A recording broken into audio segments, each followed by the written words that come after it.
نور ایک جگہ محمد کا نور کون لائے ویسا؟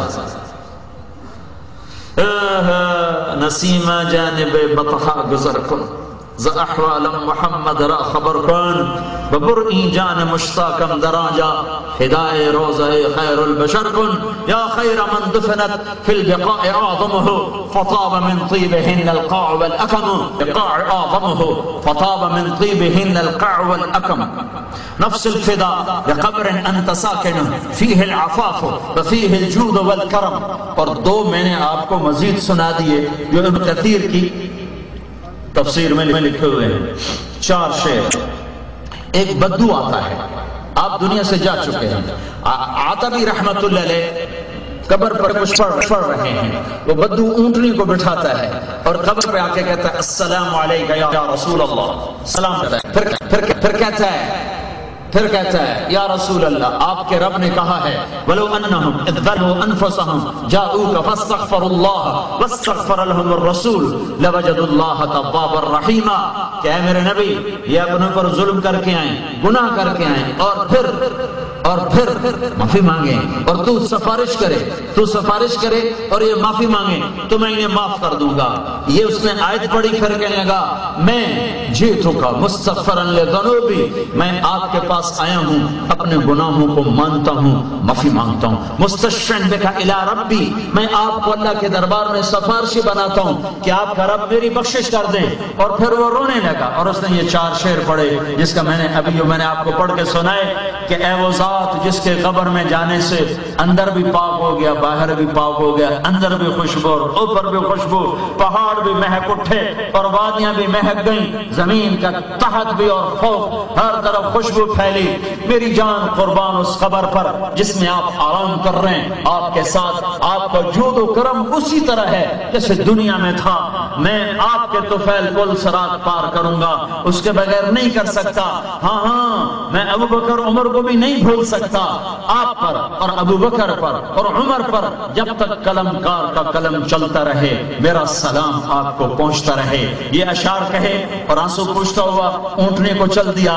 ابھی وہ اونٹنی پہ بیٹھ رہا ہے کہ عتبی پر ایک دم نیند آئی، ایک دم اونگ آئی، فوراً اللہ کے نبی کی خواب میں زیارت ہوئی کہ عتبی اٹھو اور اس بدو سے کہہ دو تیری فریاد پہنچ گئی اور تیری بخشش ہو گئی۔ تو اس خطے کا تو کوئی مقابلہ نہیں ہے، لیکن اس کے علاوہ جو میں جہان پھرا ہوں میں تمہیں بتا رہا ہوں قدر کرو اپنے علماء کی، ان مدارس کی، تبلیغ کے کام کی۔ تبلیغ کا کام تو ہر مسلمان کا کام ہے، جو ختم نبوت کا ماننے والا ہے تبلیغ اس کا کام ہے، کرو یا نہ کرو۔ کلمہ پڑھنے پر نماز فرض ہوئی ہے کہ نہیں؟ اب پڑھو یا نہ پڑھو۔ ایسے ہی میرے بھائیو ختم نبوت کے اقرار پر تبلیغ ذمہ ہو گئی، کرو یا نہ کرو۔ تو بہت بڑا مجمع آیا ہے، ہم ایک بہت بڑے عظیم آدمی کی یاد میں جمع ہوئے۔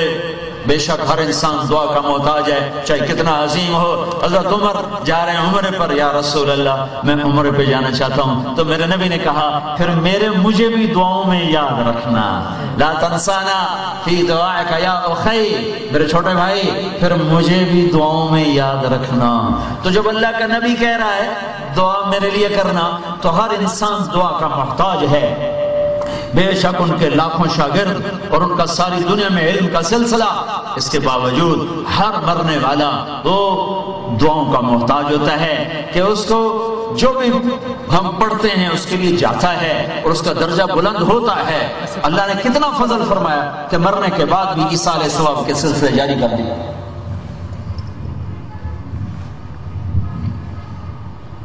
ایک آدمی نے کہا یہ ثواب تو پہنچتا ہی نہیں، میں نے کہا پھر جنازہ بھی نہ پڑھو، جدو ثواب کا پڑھتا ہے یہ جانا ایویں جا کے سڑ دو کہ ثواب تو پہنچتا ہی نہیں، میں نے کہا جنازہ کیوں پڑھ دو؟ میرے نبی نے کہا جس کے لیے 40 آدمی مل کے دعا کرنا ہے اس کی بخشش کر دیتا ہے۔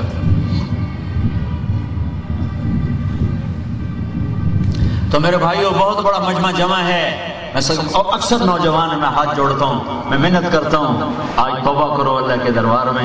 اللہ روٹھا ہوا ہے، ہمارے ملک کے حالات بتاتے ہیں کہ اللہ روٹھا ہوا ہے، ہمیں توبہ کی ضرورت ہے، ہمیں اللہ کو منانے کی ضرورت ہے۔ میں آپ کی محنت کرتا ہوں کہ اللہ کے دربار میں جھکو اور توبہ کرو، اپنے عیب دیکھو اور ناچنے والی کو بھی اپنے سے اچھا سمجھو کہ پتہ نہیں کب توبہ کر۔ میں تمہیں اپنا سناتا ہوں، اپنا، مجھے یاد نہیں میں کہاں تھا، سامنے ٹی وی چل رہا تھا اور اس پر جنید جمشید ناچ رہا تھا، اور اس کے پیچھے میں اس وقت نہیں جانتا تھا کہ یہ جنید جمشید ہے، ایک نوجوان خوبصورت ناچ رہا، اس کے چاروں طرف لڑکیاں ناچ رہی، تو مجھے بدگمانی ہوئی کہ اس کو تو ہدایت نہیں مل سکتی، اس کو تو ہدایت نہیں مل سکتی، یہ اتنی تباہی پھیلا رہا ہے، یہ ناچ رہا ہے، اس کے ساتھ لڑکیاں ناچ رہی، اس کو دیکھ کر کتنے نوجوان گمراہ ہو رہے ہیں۔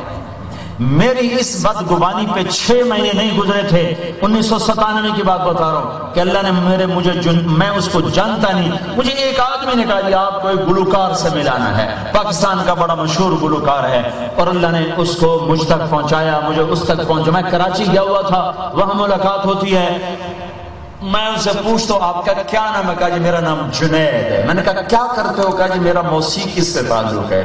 میں نے کہا گاتے ہو کہ بجاتے ہو؟ کہا میں گاتا ہوں۔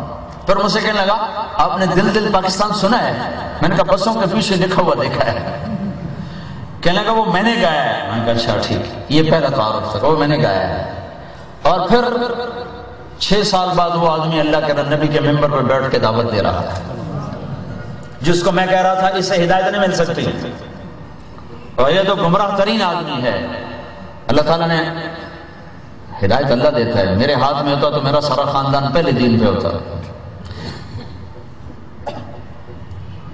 سبب جس کو چاہے بنا لے، جس کو چاہے بنا لے۔ مجھے بدگمانی ہوئی تھی، اللہ نے مجھے ذریعہ بنایا،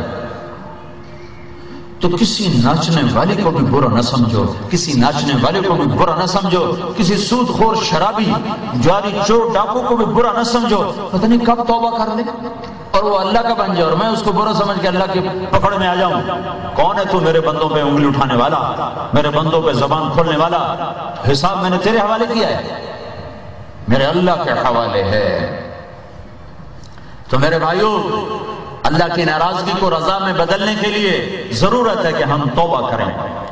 چلو معاف ہونا تو سمجھ میں آتا ہے، اسے اگلی سنو، جب میں توبہ پہ پکا ہو جاتا ہوں تو پھر اللہ کہتا ہاں بھائی جو پیچھے گناہ کیے تھے سب نیکیوں میں لکھ دیے جائیں۔ اللہ نے آپ پہ کھاتا کھول دیتا، لوٹی مالوں میں لوٹی، لوٹ سیل، حالانکہ لوٹتے آپ بیٹھے ہوتے ہیں، اتنے لکھا ہوتا لوٹ سیل، یعنی آؤ تو انہوں سے لوٹ لویے ہے، جڑا مال نہیں نہ وکدا وہ لا دینے لوٹ سیل۔ بھائی یہ نال بھی تھوڑا بوجھا کپ لینا سی، لوٹ تو میرے اللہ نے لگائی ہے، آؤ اللہ کے خزانے لوٹ لو، 100 سال کے گناہ کیے، پھر تم نے معافی مانگی، پھر تم پکے ہو گئے، تو لگا ہاں بھائی جتنے گناہ کیے تھے نیکیاں، فَأُولَئِكَ يُبَدِّلُ اللَّهُ سَيِّئَاتِهِمْ حَسَنَاتٍ، گناہ پہ نیکیاں لکھو۔ تو کہنے والا کہتا ہے یا اللہ یہ کیا؟ کہا وَكَانَ اللَّهُ غَفُورًا رَحِيمًا، میں ہوں جو غفور الرحیم، میں نے تو یہ کرنا ہے، گناہ کے بدلے بھی نیکیاں لکھو۔ ایک فلمی اداکار تھا، اس نے اللہ کے فضل سے بہت سنے توبہ کی، تو وہ ایک دن مجھ سے کہنے لگا، اس کے 4 مہینے بھی لگ گئے، بیرون ملکوں کے سفر بھی ہو گئے، مجھ سے کہنے لگا اللہ کے فضل سے میری نیکیاں تم سے زیادہ ہیں۔ کہنے کا پتہ کیوں؟ میں نے کہا کیوں؟ کہنے کا میرے گناہ بہت زیادہ ہیں، وہ انشاءاللہ سب نیکیوں میں بدل کے لہذا میری نیکیاں تم سے زیادہ ہوتی۔ تو اللہ نے لوٹ سیل تو اللہ نے لگائی، تو اللہ کو، اللہ کے خزانوں کو لوٹنے کا موقع ہے زندگی کے سانس، جب تک سانس باقی ہے لوٹ ہے۔ پتہ نہیں اللہ کی رحمت کب متوجہ ہو جائے۔